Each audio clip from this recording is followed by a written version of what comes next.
everyone, welcome back to my channel.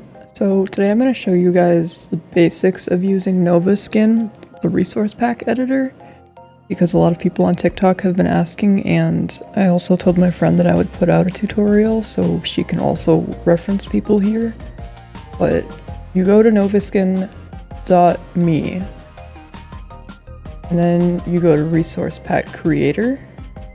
This is where you will create a new resource pack. You make your project name, and then you put your name here, and then you create it with local storage, so it saves onto your PC, I believe. And then you can see I have my pack here. But to start putting textures into your pack, you go to Minecraft under default. You click that, you click textures, and then you can click blocks, you can click entity, like right here is your mobs and your quests. This is your items. You can do the paintings if you really want to. Right here is your armor, so you can redo the armor, like the 3D part of the armor, not just the 2D item. And here is your GUI. You click on the chests, pull up more menus.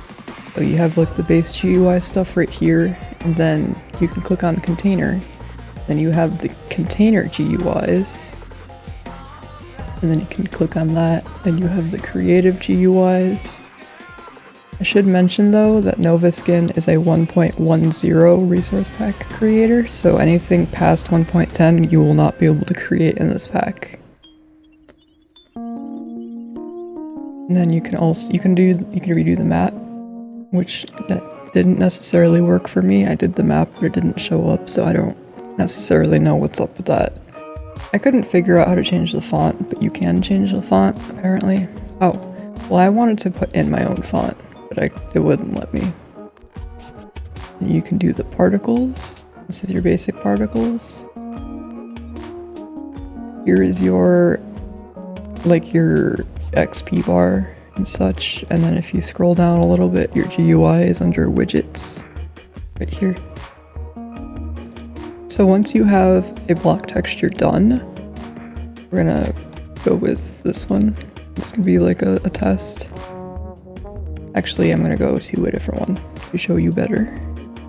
I can maneuver armor because I want to show you a specific trick as well.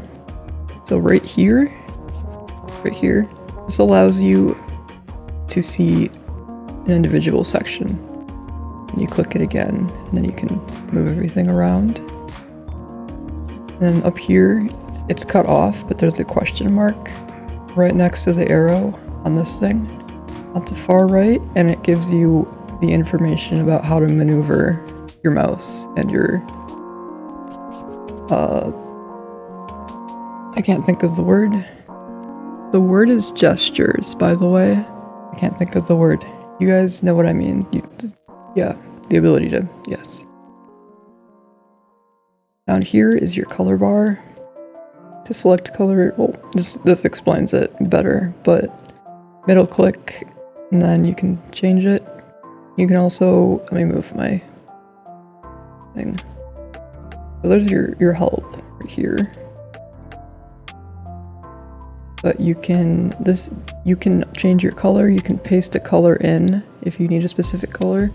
And then this is where you adjust how clear your color is if you're doing your glass or something. Which this took me a while to find, so I'm just showing you tricks that personally took me a bit to figure out. If you're doing the ombre effects, you can double click on it to pull up the two boxes, then you middle click to select the top one, and then usually I just paste the other one in down here. But if you don't want it to be a diagonal ombre, you have to go up and down individually with every row, or every direction you go, if you want it to be directional. So when you're making your pack, if you have an issue with, like, let me go to the enchanted book, for example. I think it's under entity. Yeah, if you go to like your enchanted book and you're having trouble drawing on it because you can't select it, you click image editor, and then it pulls up the image and you can It's a little bit wonky, but you can pull up the image and you can edit the actual image. And here's how you paste in a color. I do recommend copying and pasting your colors because I'm not sure. Oh, it saves the palette right here. Well, here's your palette on the side right here. But yeah, you can paste a color in. And here, there's your fill bucket, your eraser, your paint, your pen tool is your pixel size. But yeah, this is how you can get around, like, if it's a book and you can't do that. Also with the villager GUI, because the villager GUI pops up as the villager, but you need to edit the image in order to edit the GUI. If you want to add noise to your art, you have to click the very first color box and then click this.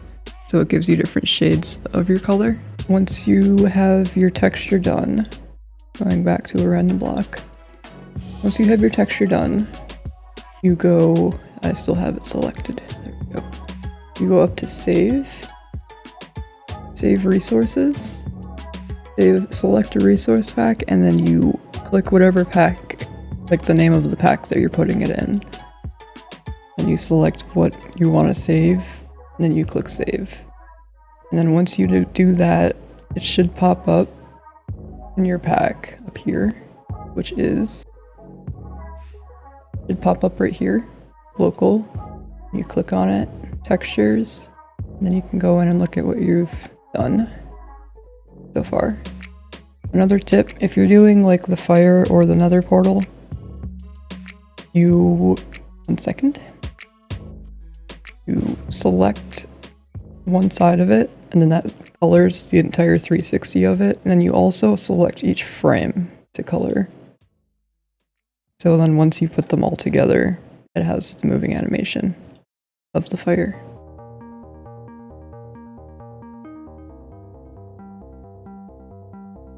I do want to add, each block has a specific thing that you can edit for it, like you can edit just the picture of the cactus, or you can edit the cactus of something else. But once you do if you do the base texture of the cactus and you save that, if you save that for all of the textures, then you don't have to redo the cactus texture for other things like the flower pot, which also goes for glass. If you do the default glass texture, that will carry over to the beacon and the glass pane if you select it to save there, I'm pretty sure. Once you're done with your pack or you want to test it out, you are going to go up to Projects, Local. You're going to click on your pack just once, and you're going to go to Download Zip. Oh yeah, you guys can't see that. Okay, you can't see my files, but you're going to download your zip, and then you're going to save it wherever you want it to save. I usually save it to the folder where I have every save version of the pack that I've made in case something goes wrong, because I have noticed sometimes a texture will go missing, but I have that texture saved in a previous save file, so I'll just grab the PNG of that and throw it into the new one right before I save the resource pack, so it's in there, because sometimes Novaskin likes to remove PNGs and I don't know why. But yes, make sure you save a backup of every zip you save, don't delete your old zip files until you're done with your pack completely.